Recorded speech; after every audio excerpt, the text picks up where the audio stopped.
quick whiz at the materials before I start. I've got the usual palette here, 7 colours: ultramarine, lemon yellow, Payne's grey, alizarin crimson, raw sienna, burnt umber, light red. They're all Cotman watercolours, squeezed out and allowed to dry. We've also got number 3 rigger and the big Ron Ranson hay. Got our water jar here with a nice lip that takes off a lot of the excess water when I'm cleaning the brush. 15 by 11 Fabriano cold pressed watercolour paper, £130. Got my tea towel up there which I allow to dry, use to take the excess off the hake, and I got the paper clipped to this 9mm piece of plywood with these big clips there. So let's get cracking. So let's start off with a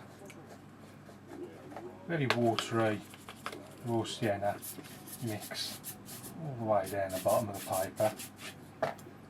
Then I'm going to clean the brush, take the excess off, and then give it some blue and just drop that in haphazardly all the way down the bottom of the page. Then maybe a little bit of cloud colour. These are in crimson, Payne's grey, and let's just, we'll try and keep this subtle.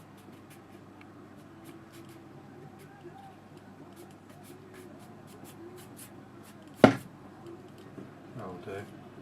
And we can also, if we want to put in a few more clouds, let's just clean the brush, nice and dry.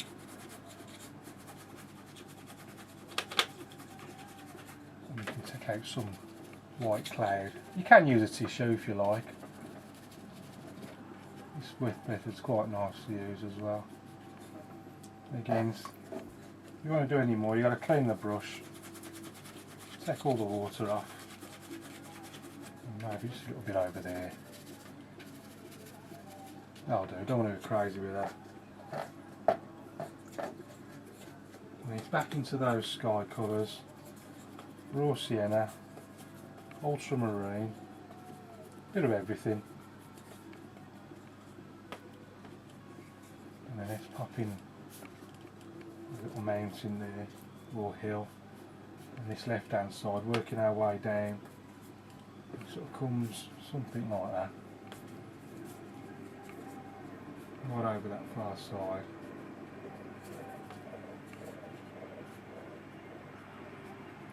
Now there's water here, so I'm just going to pull down some reflections while I've got that colour on the brush.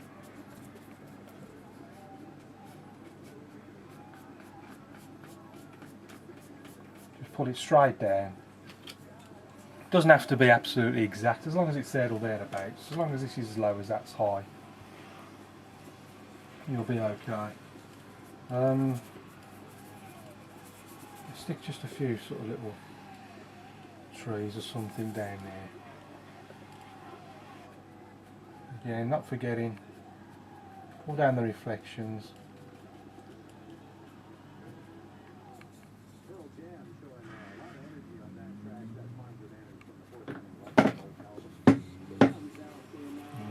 Continues right off there. I'm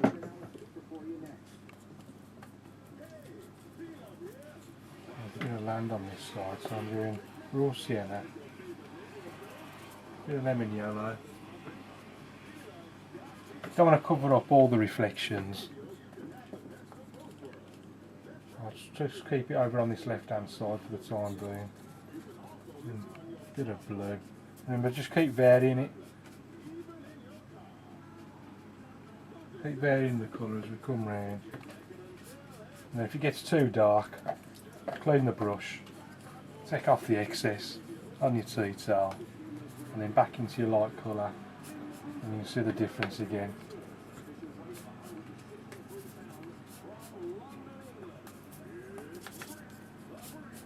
That's come down there, something like that. Get some of that reflection in there. Let's just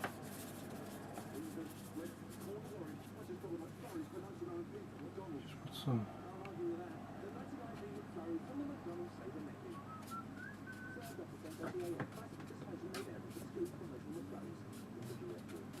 like that. And on this left hand side we've got a bit of land over here. So it's just, see all the different colours I've got on the brush there. Remember, keep varying it.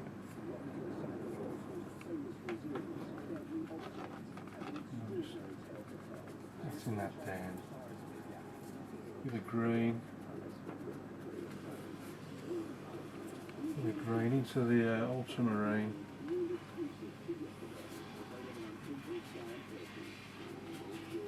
Something like that. And then there's a few rocks down this end, so I'm doing it to a rocky colour. Sort of burnt umber, ultramarine. And I'm just going to sweep it quickly around, a bit more ultramarine. Darken it up a bit. Yeah, it gets really dark now. Just dipping the tips in just to bring the hairs back together on the brush.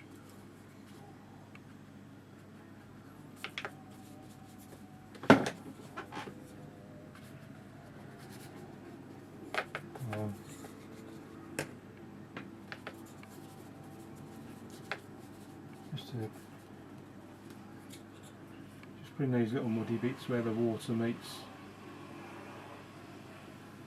the land.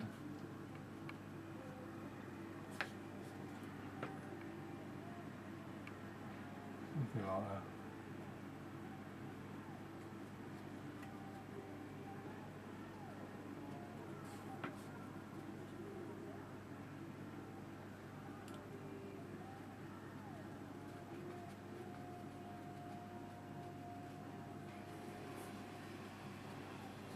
Something like that. I'm just keeping an eye on this because I just want it to dry just slightly more so I can start scraping it. So while it's like that, I'm just going to pull it tight. Paper stretched a bit.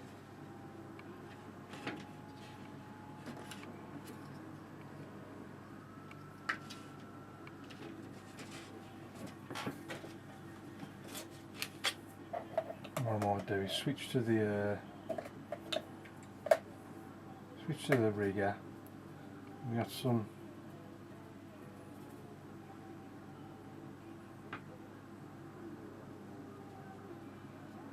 reeds and grasses here by the shore. Just flick them on. That'll do, not too many. Always put down the base.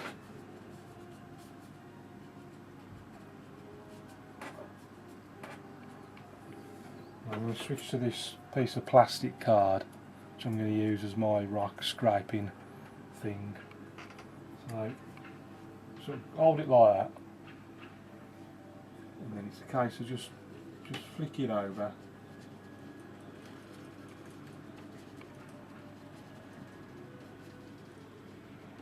Just create your rocks. Obviously it has to be sort of half dry. If it's too wet, it'll just fill straight back in, and you'll be wasting your time.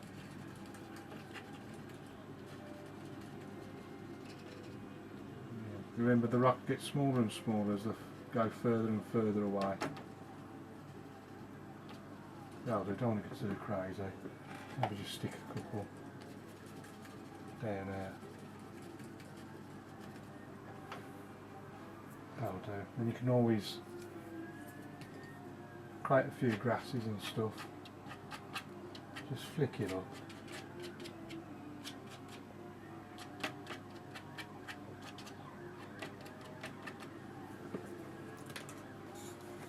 I'll do for that before I get too crazy.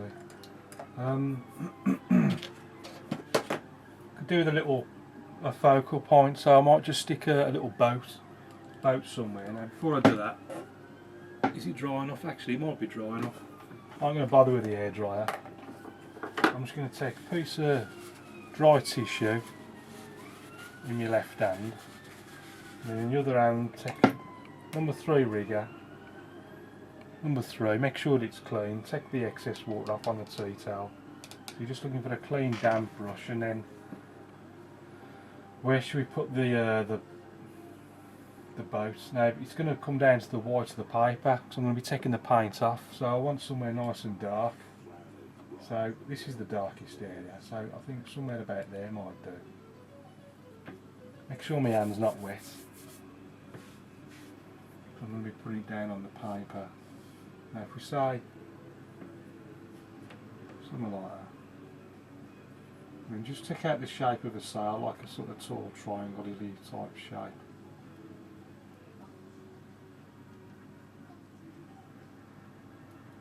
And then just dab with the tissue, and you've got a nice little watercolours. That's that. Don't forget the reflection. Little reflection like that. And it just gives the painting a focal point. All we need now is, I'm just giving, again, make sure my hand's dry, and then just say over here somewhere, just stick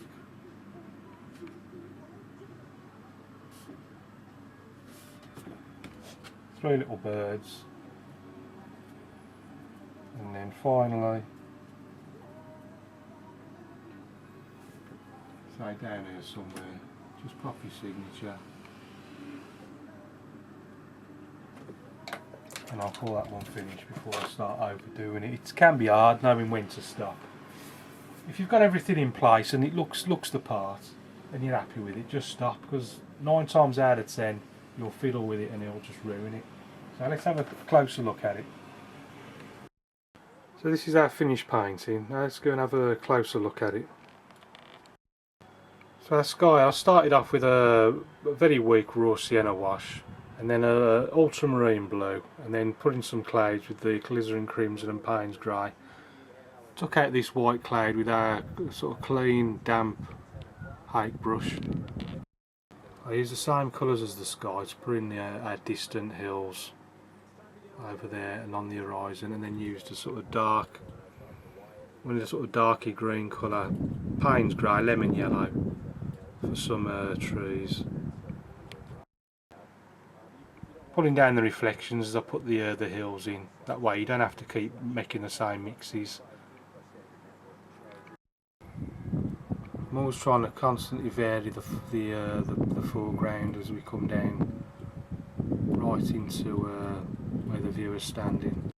The darker areas give a nice opportunity to create some rocks and stones using the card. Remember, you'll need to have the paint about half dry before you start, otherwise it will just fill back in. Flick up as well, it creates some nice little grass effects. Over here as well, used in as well as the rigger, creating grass. The little boat there just gives a picture of focal points. We've got 3 little birds flying high. Well, thanks for watching. I hope you like that. Keep practicing. Any questions, please ask, and I'll see you again soon.